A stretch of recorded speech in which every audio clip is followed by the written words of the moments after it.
Simple सी बात है। पहली बात तो आप अपनी नॉलेज, सारे लोगों को मैं ये बोलना चाह रहा हूँ, अपनी नॉलेज को बढ़ाइए, ताकि किसी ने डरा दिया और हम डर गए, ठीक है ना, वो नहीं हो पाएगा। अपने मान लो कि कोई बोल दे कि भाई रात को 8 बजे के बाद भूत आता है, भूत आता है, तो जैसे गांव में पहले हुआ करता था, लोग डर के बैठ भी जाते थे। लेकिन जब एजुकेशन आया, आप एजुकेटेड हो गए, और कोई अब बोलेगा भूत आया, तो यू नो कि ऐसा नहीं हो सकता, तो आप डरेंगे नहीं। तो पावर कहाँ है? एजुकेशन में। अगर आप एजुकेटेड हैं, एजुकेटेड मतलब अवेयर हैं, तो आप डरेंगे नहीं। और जब डरेगा नहीं इंसान, तो जो डिसीजन लेगा that is the correct decision. तो मैं आपको ये सिंपल तरीका बताता हूँ कैसे अपने आप को अपग्रेड करना है।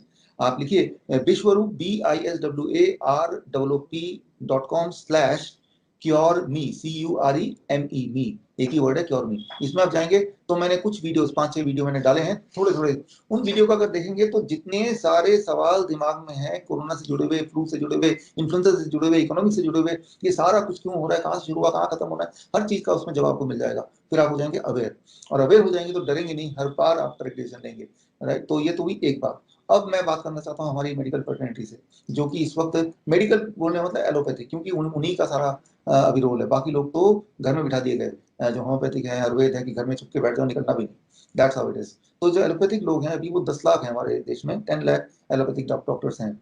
तो उनसे ये बोलना चाहूंगा कि 1947 से पहले जो अंग्रेज हम पे राज करते थे, तो हम पे वो राज नहीं, वो थोड़े से लोग थे।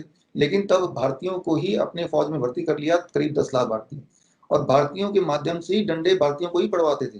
तो वो खुद डंडे लेके नहीं पीछे भागते थे, आपको याद होगा, जो लोग 1947 से पहले पैदा हुए, या आपको आपको याद होगा अगर ठीक आपने हिस्ट्री पढ़ी है तो थोड़ी बहुत भी। ठीक तो ठीक। भारतीय ही भारतीयों को कंट्रोल करते थे, और वो 10 लाख भारतीयों को, वो चुने थोड़े से लोग, कुछ हजार लोग, अंग्रेज लोग कंट्रोल करते थे। तो आज भी वही हो रहा है, बस वो जो 10 लाख डॉक्टर आ गए बीच में, और वही बाकी लोगों को कंट्रोल कर रहे हैं। लेकिन याद रखिए कि आप भी तो मर रहे हैं, डॉक्टर भी तो मर रहे हैं। डॉक्टर को जब कोई बुखार होता है तो उनके ऊपर भी वही सारे वेंटिलेटर, वही सारे एक्सपेरिमेंट होते हैं, और वो भी खुद भी शिकार हो रहे हैं। तो आप भी अवेयर होइए, असली कोरोना क्या है वो समझिए जरा, थोड़ा अपने आँख कान नाक खोलिए, थोड़ी अपनी लालच को कम कीजिए। स्पेशली वो लोग जो हॉस्पिटल्स में आप देख रहे हैं 7 लाख पर बेड, 8 लाख पर बेड, 10 लाख पर बेड, उन्हें 29 लाख का मैंने देखा अभी।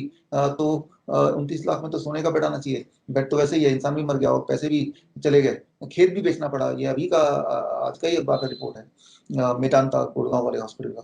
तो मैं ये बोलना चाह रहा हूँ कि ऐसा सब कुछ हो गया, उस हॉस्पिटल में हजारों डॉक्टर्स हैं, कोई थोड़ा भी आवाज नहीं निकाल रहा। तो ये कितने डरे हुए हैं, और किस चीज से डरे हुए हैं, और क्या फायदा है ऐसी जिंदगी का, जहां सामने, आपके सामने, आंखों के सामने ऐसा हो रहा है, और आप उसे देख रहे हैं। ये जो उनके साथ हो रहा है मरीज के साथ, याद रखिए, ये जो आज उनके साथ हो रहा है कल वही आपके साथ भी हो सकता है, और तब कोई नहीं आपको बचाने आएगा, कोई नहीं आपकी तरफ से बोलने आएगा।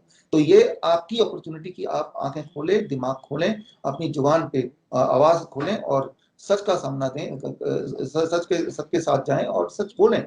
तो ये तो बोलना ही पड़ेगा, नहीं तो अगला फंदा आपके ऊपर ही आने वाला है, ये मैं पक्का बताता हूँ। तो इसी चीज को, और घबराने की कोई बात नहीं है। और अगर घबराते भी हैं, किसी को फीवर होता है, कुछ भी होता है, तो मैंने आपको बताया कि एक नंबर है, उस नंबर पे आप कॉल कीजिए। आप देखिएगा, it takes about 1 day to be free of fever, it takes about